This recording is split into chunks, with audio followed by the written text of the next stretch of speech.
What is going on, guys? Welcome back to another episode of LSU Recruiting HQ. Got an exciting show for you guys today. Today, we're going to go in and dive in deep for this LSU baseball 2021 season. After last year's season got cut short due to COVID, this will be the first time the Tigers return to the field since early in the 2020 season, where they just made it out of non-conference schedule and were about to start SEC play, and the season was cut short. But this year, LSU's got a lot of talent coming back with all the COVID rules and everybody, not going to the MLB draft. So we're going to be looking forward to that. And that's what we're going to be focusing mostly on today is this LSU baseball team. We're going to go in depth through the schedule. We're going to go through what our projected lineup, projected starting weekend rotation is going to look like. And you're going to get my opinion on how this LSU baseball season is going to go. So let's go ahead and roll on. All right, guys, this LSU baseball team coming off a 2020 season where it was cut short in the early conference start of conference play. So we're going to go back to 2019. Their record was 40-26, 17-13 in the SEC. Not a great year for LSU fans as far as overachieving in the record standpoint. They made it to the Super Regional and got upset by Florida State, and I think a lot of us really don't want to remember that.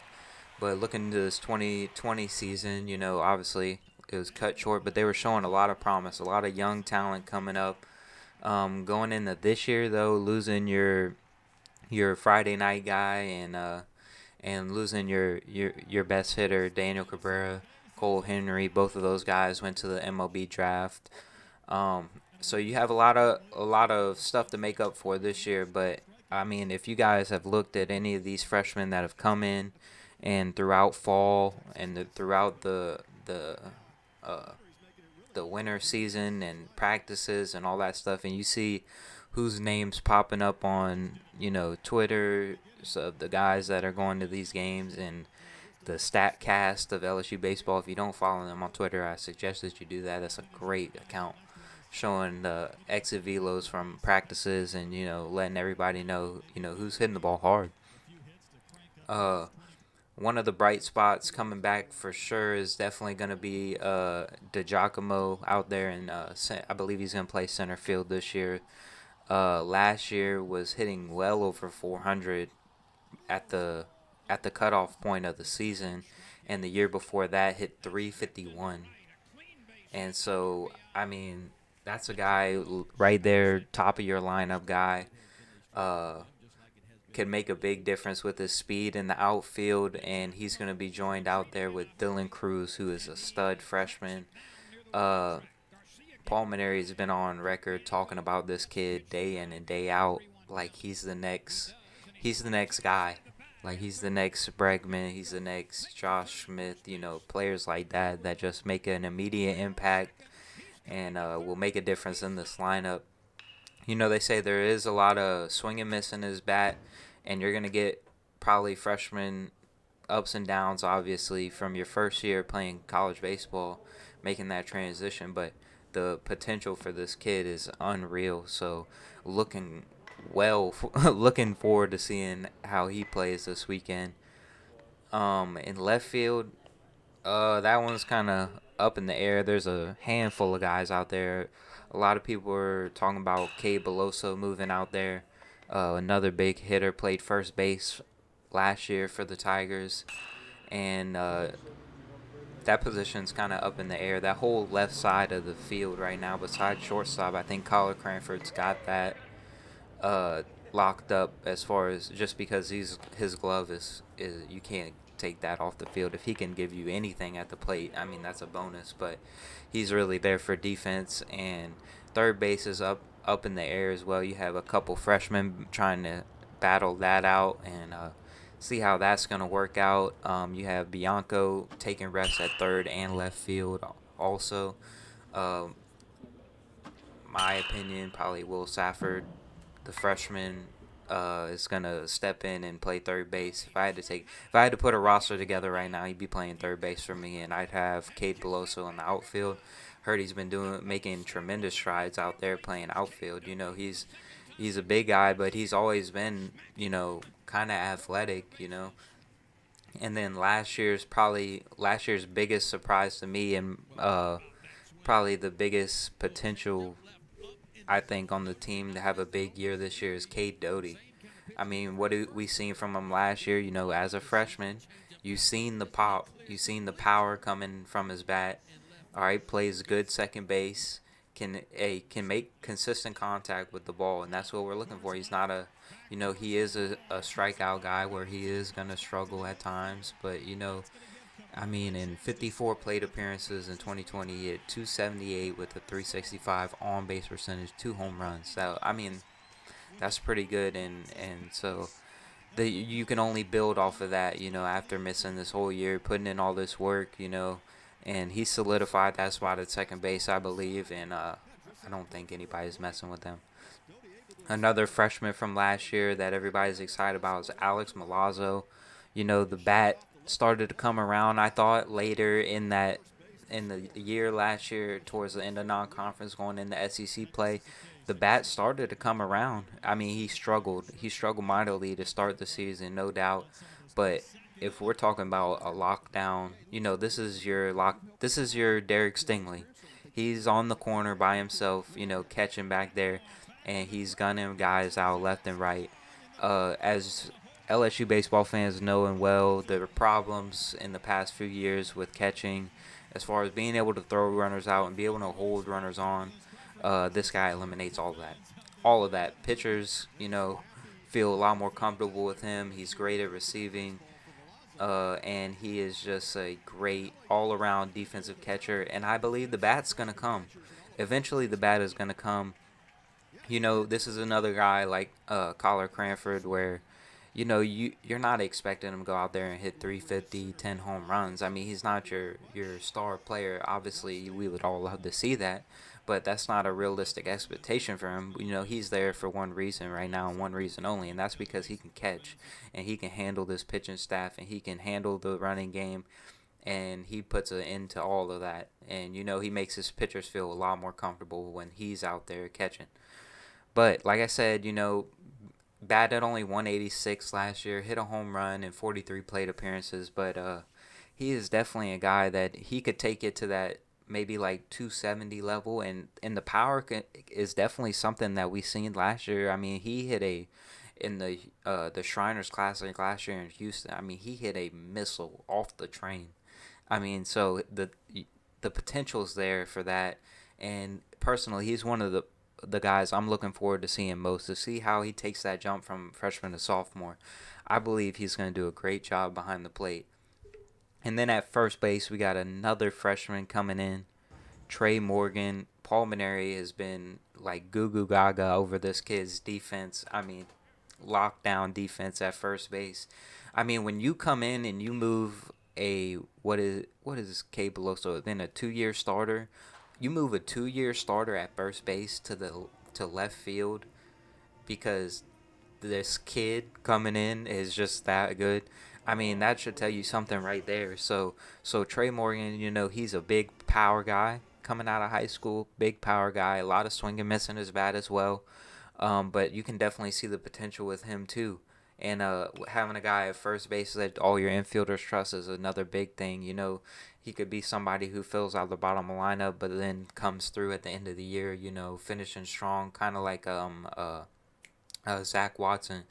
Zach Watson played a whole year, hit 4 home runs, and we get to the regionals and make it to Omaha off of him hitting 6 home runs in the postseason.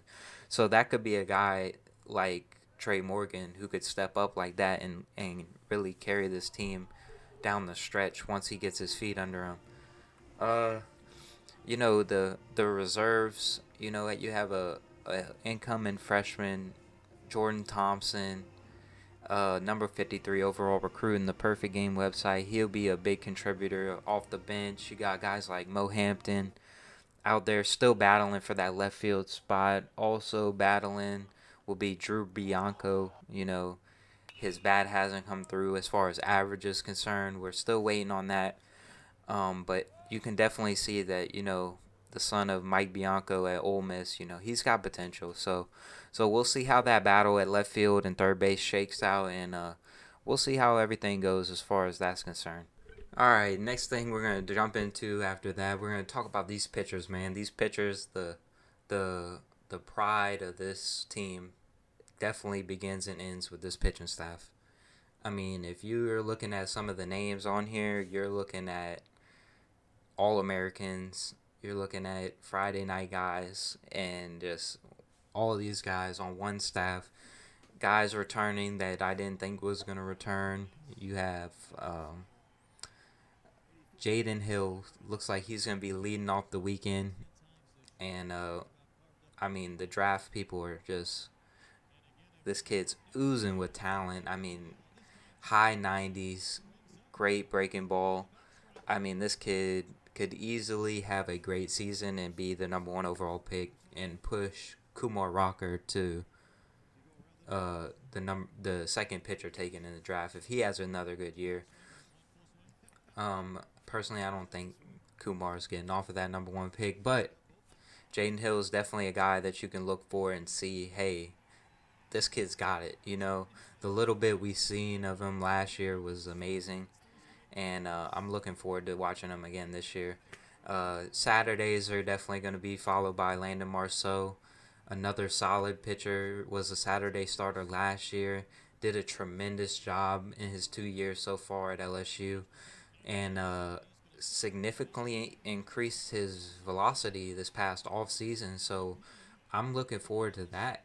I mean, that's another big weapon that LSU has. I mean, if you can get Jaden Hill on Friday, Landon Marceau on Saturday, and then you're throwing a guy like AJ Labus out there on Sundays, I mean, that's tough on other teams, man. That's because, Friday nights, those are going to be your ace versus ace matchups. Those are low scoring. Saturdays, you kind of, some teams have a good second guy, some teams don't, but Saturday is really a day where you focus on, let's get some runs today, and let's battle back in the series after you won or lost that. And but Landon Marceau could easily shut the door on these teams 2 games, and they're done. I mean, winning series left and right. And then you go to AJ Labus, another quality starter, man. Went no hitter for no hitter with the kid from Oklahoma last year in that Shriners Classic. So, Lord knows if we get that kind of performances throughout the season, or a little bit, obviously you're not going to go out there and throw a no hitter every Sunday, but you know what I'm saying, getting that kind of quality, quality starts, 5 innings, 3 runs, stuff like that on Sundays. I mean, with the guys in this bullpen, you could just throw Beck out there for 2 or 3 innings, Fontenot, Hilliard. I mean, the list goes on and on. I'm scrolling through these pictures, and they've added lefties left and right. I mean, they got a great mix in this bullpen, and I'm so excited to watch this pitching staff. Growing up playing baseball, pitching's always been an art to me. So I love watching pitching, and I love watching what goes the hitter pitcher matchup and what each one's thinking, and it's the guessing game. It's the guessing game that just keeps on guessing, and so I'm looking forward to seeing that.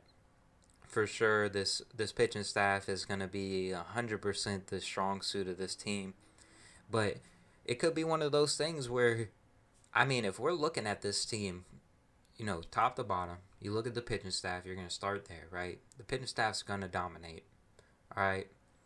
But later on, you move through this non-conference schedule without any hiccups, without any COVID delays or anything like that, and you're looking at this lineup eventually getting to a point where they could be the ones carrying you.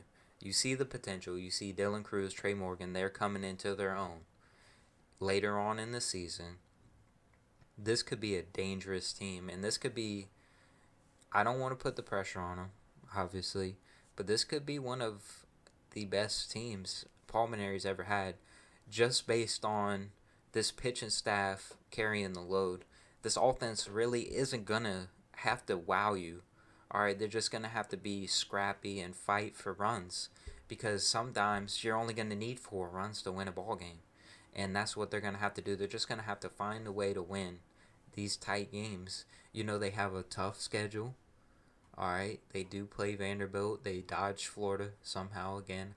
Y'all remember when we used to play Florida every year in baseball? I'm not sure why that doesn't happen anymore, but uh, I guess that's just the way it is. But like I said, I don't quite understand the SEC scheduling. Like I said, so if you guys are watching this as of now, it is opening weekend. The stupid ice and the stupid storms and freezing temperatures that nobody's ready for. Everybody's ready for it to get warm. This is what baseball season is supposed to mean. It's supposed to get warmer. That's literally what the Lord is sending down, saying, hey, it's baseball season. It's time for warm weather. LSU was supposed to kick off. If you're watching this, it's on Friday, the 19th of February. And that has been pushed back to now Saturday. They will take on Air Force. And then Sunday, they will take on Notre Dame. And then Monday, they will play Louisiana Tech. And they moved that schedule around where they could play that game on Monday. So, obviously, going through the series, LSU opens their next series with Youngstown State, coming to Baton Rouge, play Nichols in a doubleheader next Saturday, actually. So that's kind of surprising. Play Youngstown State at 2 p.m. and Nichols at 6:30. And then you have your in-state guys. You play Nichols again on weekdays, and then the first true 3-game series is against Oral Roberts in the first weekend of March.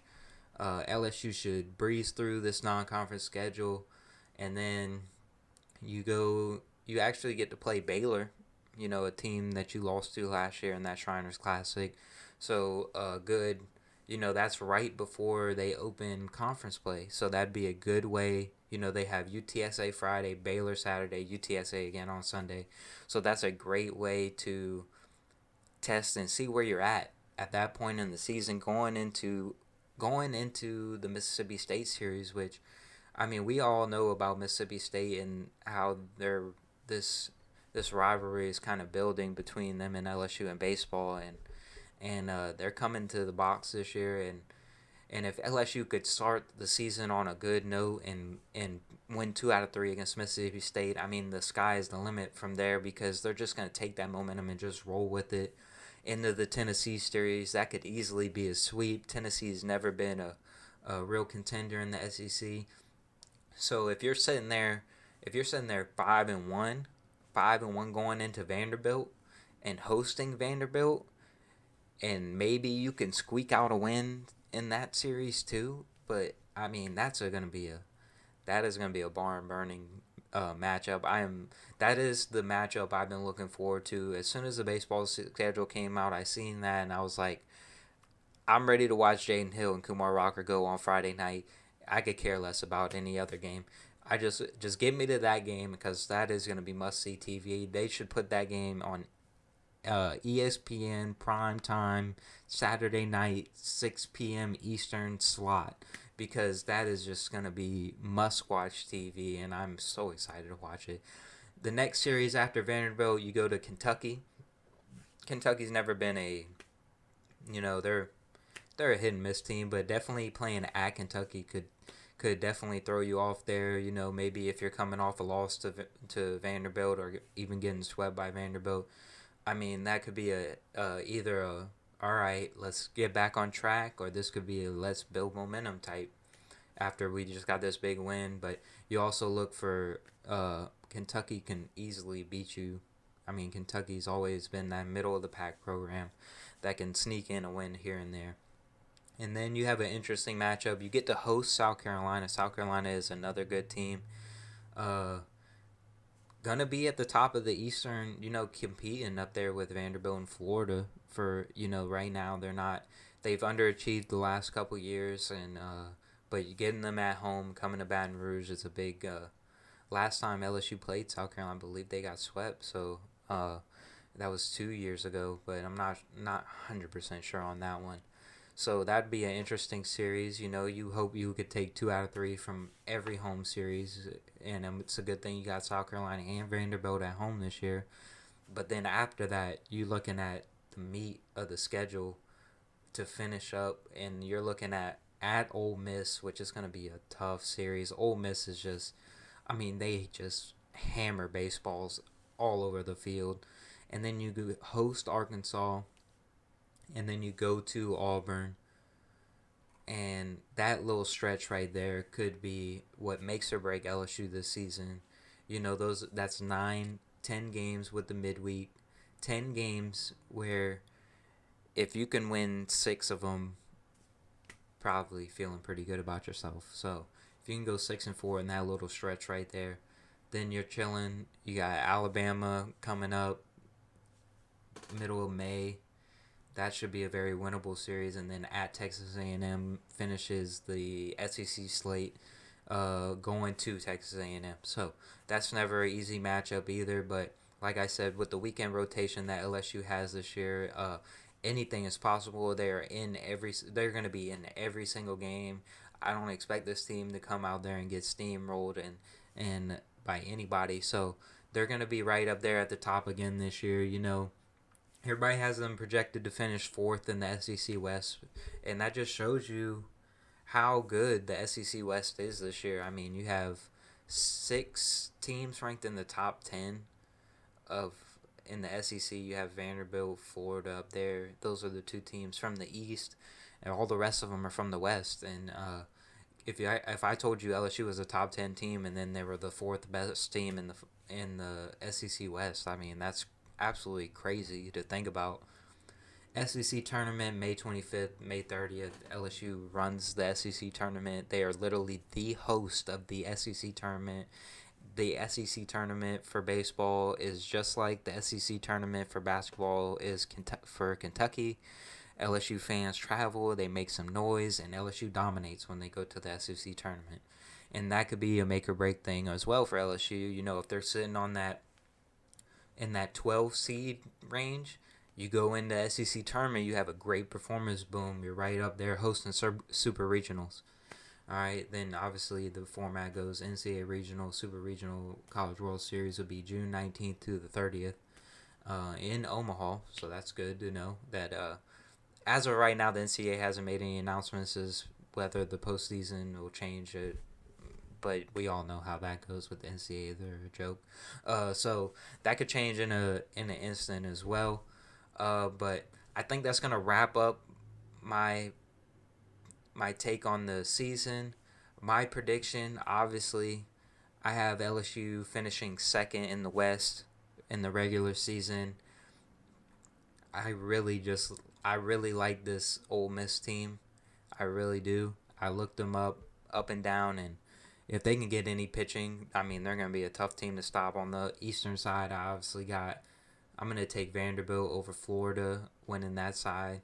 And right now, that the pitching staff, Friday, Saturday, Sunday for Vanderbilt, with their experience hitting the baseball, and that's a tough team, man. They're going to be in it every year from now on. And like I said, that third series of the year when they come to Baton Rouge, I'm gonna learn a lot about LSU and a lot about Vanderbilt, because if Vanderbilt comes in there and just dominates LSU, then it's just gonna be one of those years where nobody's gonna beat them type.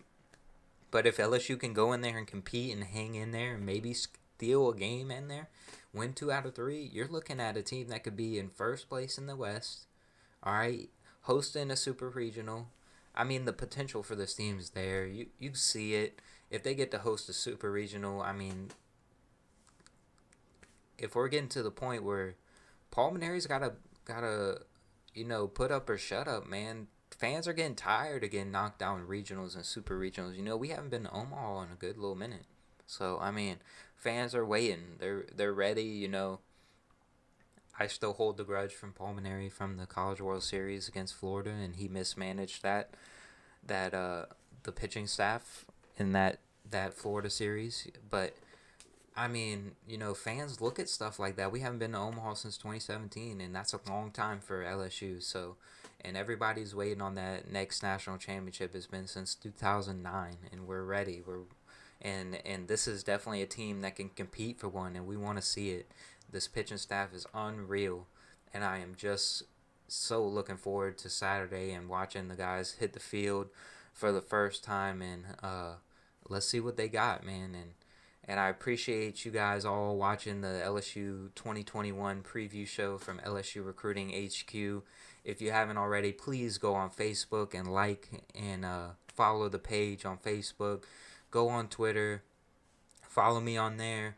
If you want up to date stuff constantly on LSU news, we got basketball coming to an end with March Madness coming up soon, into February, into the SEC schedule with all these games that need to be made up.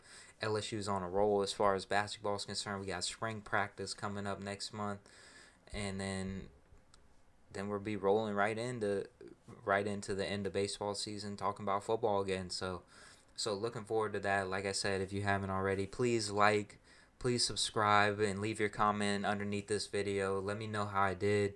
Let me know what you guys think LSU's record's going to be, and let me know uh, if you think they can go further, maybe win the national championship this year with all this talent. I'd love to hear what you guys think, and I appreciate you guys for watching. Thank you guys.